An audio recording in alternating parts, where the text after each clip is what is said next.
ध्यान रखिएगा, सबसे हम पूछेंगे, एक एक क्वेश्चन सबसे पूछेंगे। यहाँ बताइए क्या बनेगा। ये आपने कहा यहाँ पर NaOH है और इस NaOH के साथ HNO3 का रिएक्शन करा दिया जाए तो बताइए क्या बनेगा। वैसे नहीं सोचना है, सीधे एसिड का हाइड्रोजन बेस के OH के साथ जल बनाएगा, NaNO3 ऐसे बोलेंगे। इसका Na बचा हुआ है और इसका NO3 बचा हुआ है तो इसको बोलेंगे NaNO3 प्लस। समझ गए। फिर एक क्वेश्चन लिखते हैं यहाँ पर, देखिए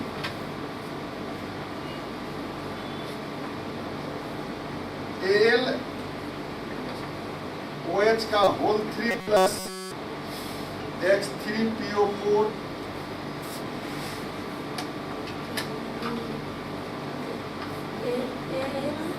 हाँ AlPO4 प्लस H2O। कितना H2O? 3 को OH है तो 3 को यहाँ पर 3H2O कर देंगे। समझ गए। अच्छा फिर एक क्वेश्चन पूछते हैं, KOH प्लस HClO3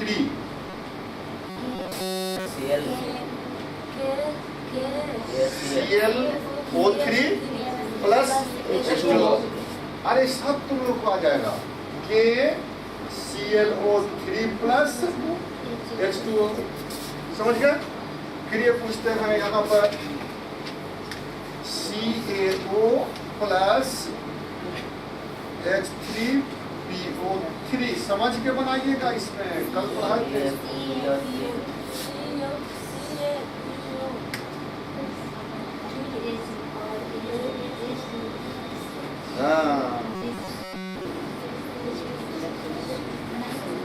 हम बनाए। अच्छा देखिए, इसके लिए थोड़ा कल की बात को याद करना पड़ेगा। ये जो H3PO3 है वो डाइबेसिक एसिड है, इसमें का 2 ही हाइड्रोजन हट सकता है। मैंने लिखा है एसिडिक हाइड्रोजन हटेगा, और कल उसको VVI लिखे थे ना, बहुत इंपॉर्टेंट है, इसको ध्यान में रखना, बहुत क्वेश्चन आता है इससे। इसमें का मात्र 2 हाइड्रोजन हट सकता है, उससे ज्यादा नहीं हटेगा। तो इसका 2 हाइड्रोजन ऑक्सीजन से मिलेगा तो H2O बनाएगा, और ये Ca और इसके बाद HCO3 बनेगा प्लस H2O। समझ गए। ये अच्छा देखिए, फिर से सोचिएगा, इसका NH4OH है तथा H3PO2 है।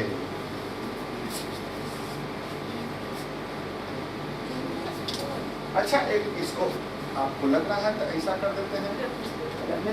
हाँ हाँ वो भी होगा, वो भी होगा। NaOH प्लस H3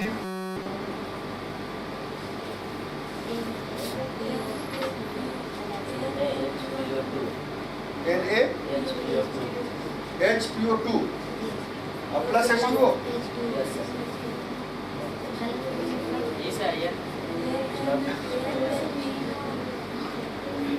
अच्छा हमको एक बात बतलाइए कि H3PO2 मोनोबेसिक है कि डाइबेसिक कि ट्राइबेसिक?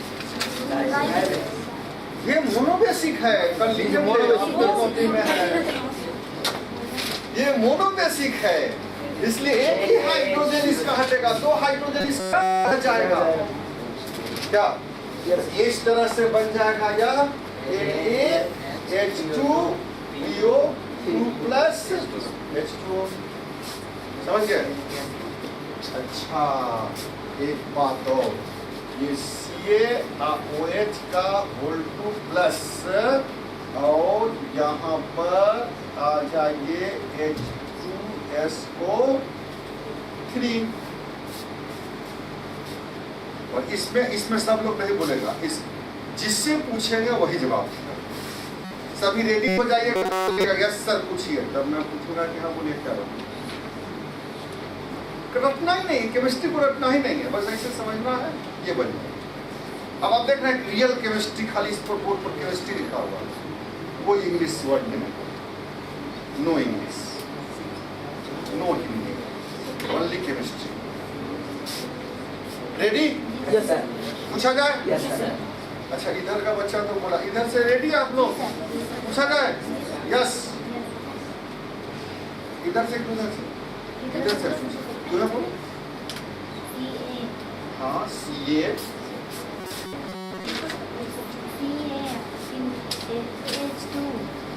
नहीं सर, SO। हाँ, बिल्कुल सही जवाब है। SO3 plus H2। Very good and it good answer. यही तो केमिस्ट्री है, इसमें कुछ है ही नहीं। अच्छा, फिर से पूछते हैं।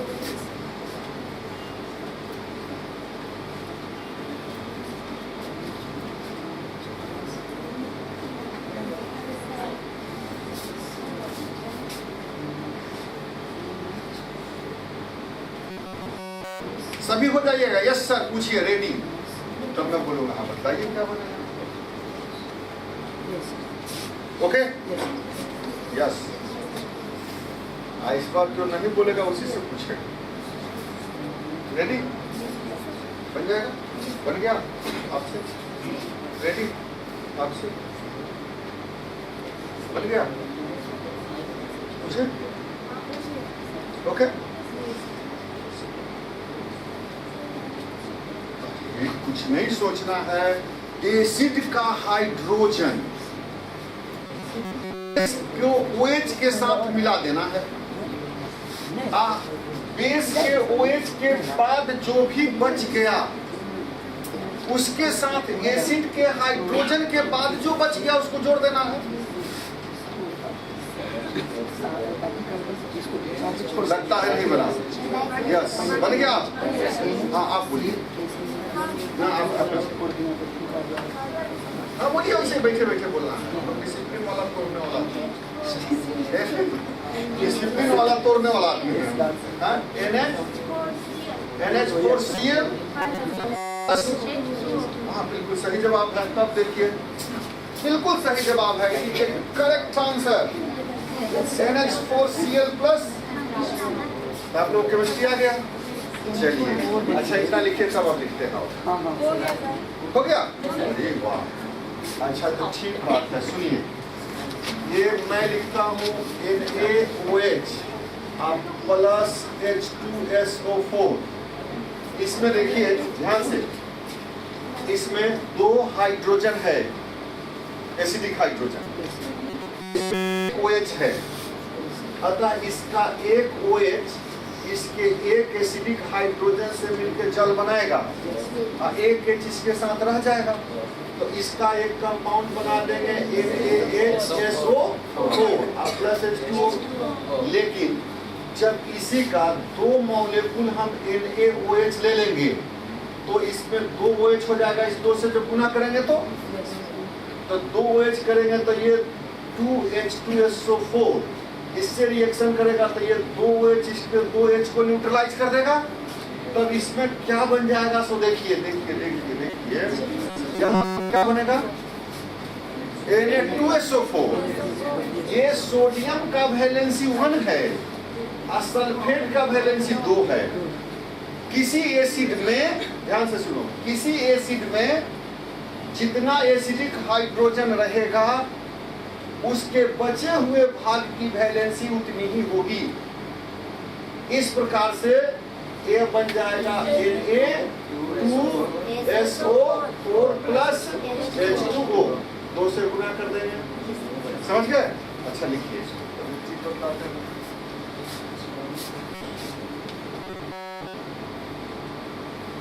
ठीक है, आपकी सवाल भारी सवाल है। बुला बहुत भारी यहाँ पर, लेकिन पूरा बोर्ड पर हम लोगों ने केमिस्ट्री लिख दिया। आई बच्चा केमिस्ट्री बोलने लगा। आप लोग केमिस्ट्री बोलने लगे कि हाँ ये होगा, ये प्रोडक्ट बनेगा, ये प्रोडक्ट बनेगा। भारी भारी भी देंगे तो बोल दीजिए। अभी नहीं? अच्छा, तो मास्टर बनाते हैं। अच्छा, एक बात बताओ, मैंने कहा कि किसी एसिड में एसिडिक हाइड्रोजन होगा उस एसिड में जो बचा हुआ पार्ट होगा उसकी वैलेंसी उतनी ही होगी। समझ गए? किसी बेस में जितना OH होगा उसके बचे हुए पार्ट मेटल की वैलेंसी उतनी ही होगी। अब हमको यदि ये लिखा जाए ये NH4OH में NH4 की वैलेंसी क्या होगी? 1। मैंने कहा कि किसी बेस के एक मॉलिक्यूल में जितना OH होगा, समझ रहे हैं, जितना OH होगा उतना ही उसके बचे हुए भाग का वैलेंसी होगा। अब बतलाइए FeOH होल 3 में OH की वैलेंसी 3, समझ गए?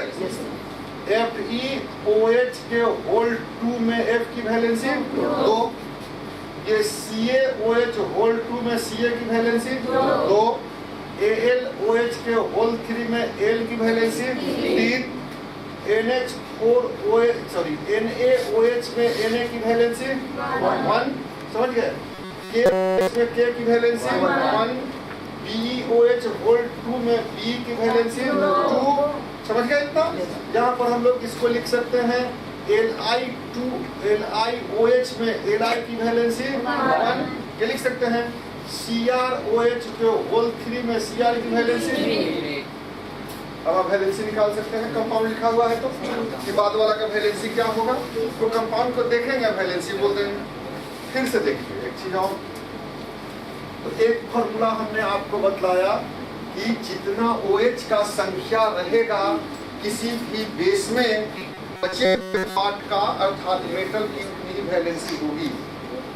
पॉइंट नंबर 2, यदि मेटल का ऑक्साइड है वो है तो जितना O का संख्या रहेगा,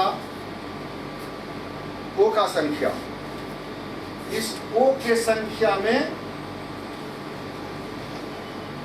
2 से गुना कर देंगे, उससे हमको मेटल का वैलेंसी मालूम होगा। Valency of metal divided by 2 हो जाएगा, metal atom divided by 2। O के संख्या से हुए भाग का वैलेंसी निकालेंगे। CaO में Ca की वैलेंसी ऑक्सीजन में 2 से गुना करना है, 2 होगा। MgO में Mg की वैलेंसी, ये BeO में B की वैलेंसी, समझ गया? यहाँ पर हम लोग लिखे BaO में Ba की वैलेंसी, ZnO में Zn की वैलेंसी 2, CuO में Cu की वैलेंसी 2, लिख रहे हैं यहाँ पर। ये बात समझ गया? दूसरा पॉइंट देखिए फिर से, एक है तो Na2O में इसमें 2 से गुना करके आप मेटल आइटम से भाग दे दीजिएगा तो इसका वैलेंसी निकल जाएगा। मतलब ऑक्सीजन का संख्या 1 तो 2/2 बराबर क्या हो जाएगा? सोडियम की वैलेंसी 1।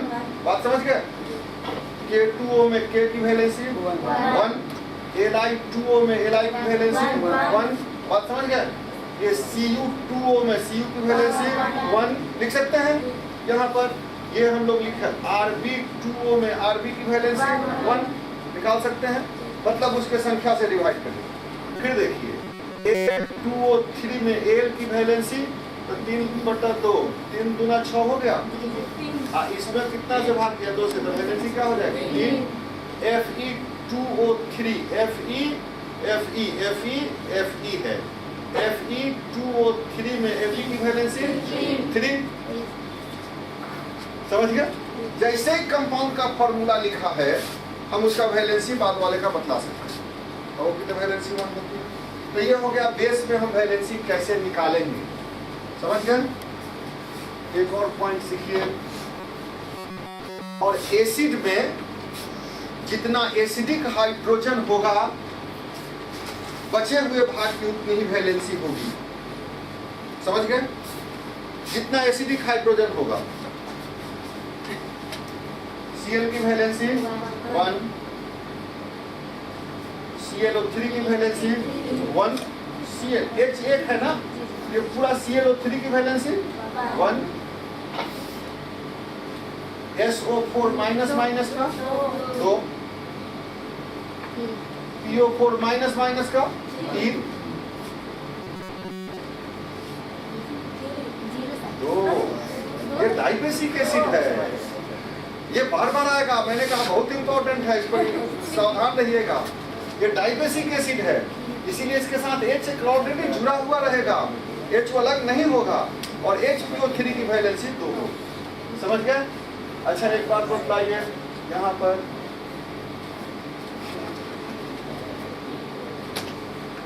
NO3 का वैलेंसी 1, एक ही हाइड्रोजन है, NO3 का वैलेंसी 1, HNO2 में NO2 का वैलेंसी 1, HBRO3 में 1, बोल सकते हैं? ये HCN में 1, ये बोल सकते हैं?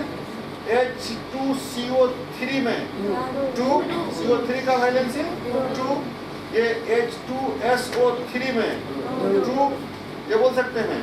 H2SO4 में 2, ये बोल सकते हैं? इस तरह से हम लोग को एसिड दिया हुआ होगा तो वैलेंसी निकाल देंगे। अब आप देखिएगा यहाँ पर, अब एक कंपाउंड ये बनाइएगा,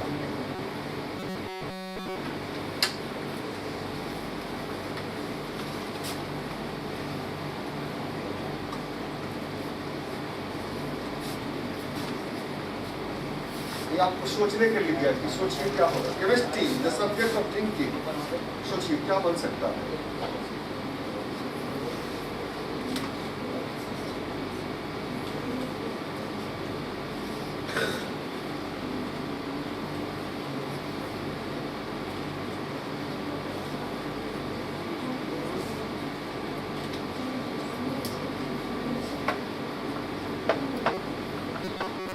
बस कलम पकड़ने के पहले क्वेश्चन दिमाग में बन जाना चाहिए, क्या होगा ये बोलना, ये नहीं कि ये बनेगा, क्या क्या मतलब इसका मैकेनिज्म क्या क्या होगा, क्या क्या हम सोच सकते हैं, ये बोलना है बस।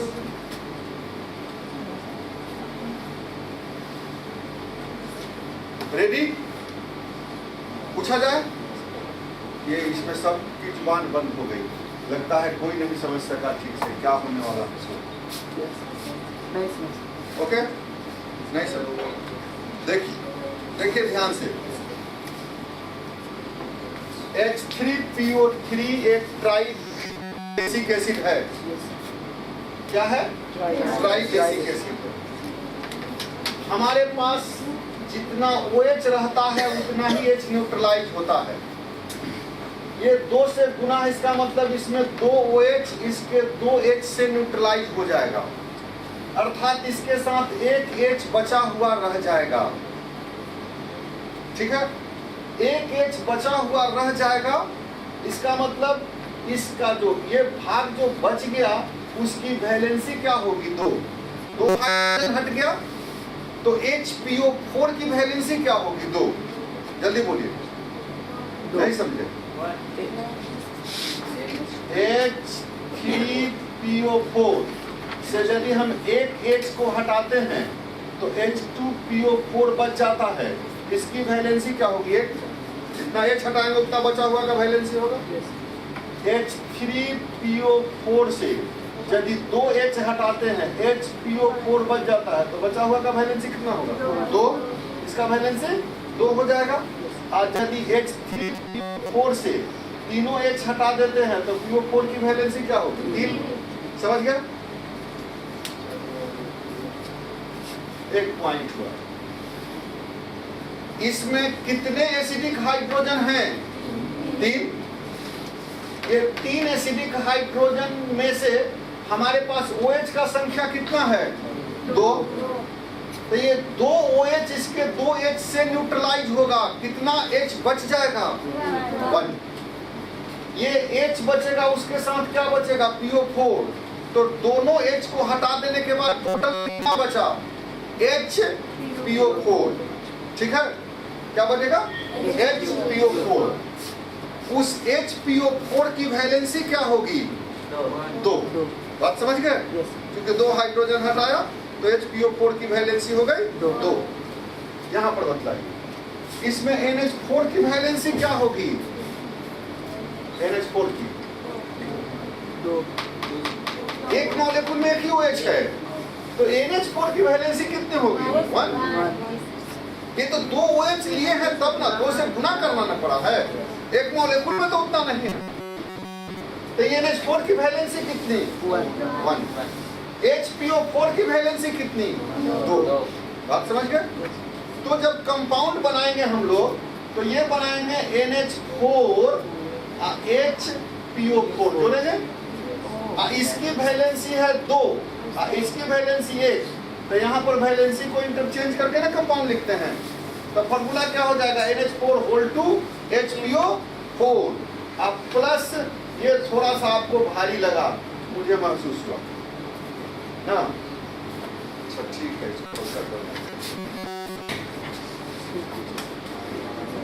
थोड़ा सा भारी लगा।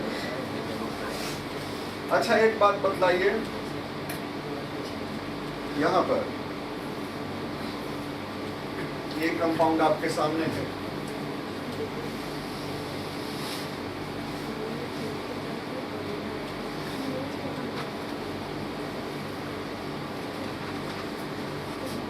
ध्यान से, कितनी भारी।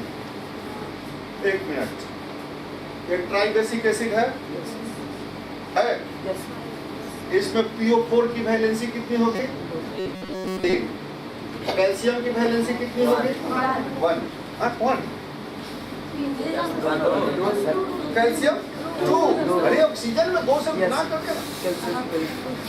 कैल्शियम की वैलेंसी 2। अब PO4 की वैलेंसी, जब रिएक्शन होगा तो ये कैल्शियम के साथ किसको लिखेंगे? PO4 को। हाइड्रोजन किसके साथ? O के साथ H2O बनाएंगे। रुक जाइएगा, ये स्केलेटन हुआ कि ऐसा ही बनेगा, लेकिन फॉर्मूला इसका सही नहीं है। लिखने का तरीका है कि इसके वैलेंसी को कैल्शियम के बगल में लिखेंगे और कैल्शियम के वैलेंसी को फॉस्फेट के बगल में लिखा जाएगा, और तब ये फॉर्मूला हो जाएगा CH3PO4 का होल 2 प्लस 3H2O। इस तरह से अब बैलेंस करेंगे। इधर कितना कैल्शियम है? कैल्शियम इज इक्वल टू 3 और फास्फोरस कितना है? 2। तो ये फॉर्मूला हो जाएगा CH3PO4 का होल 2।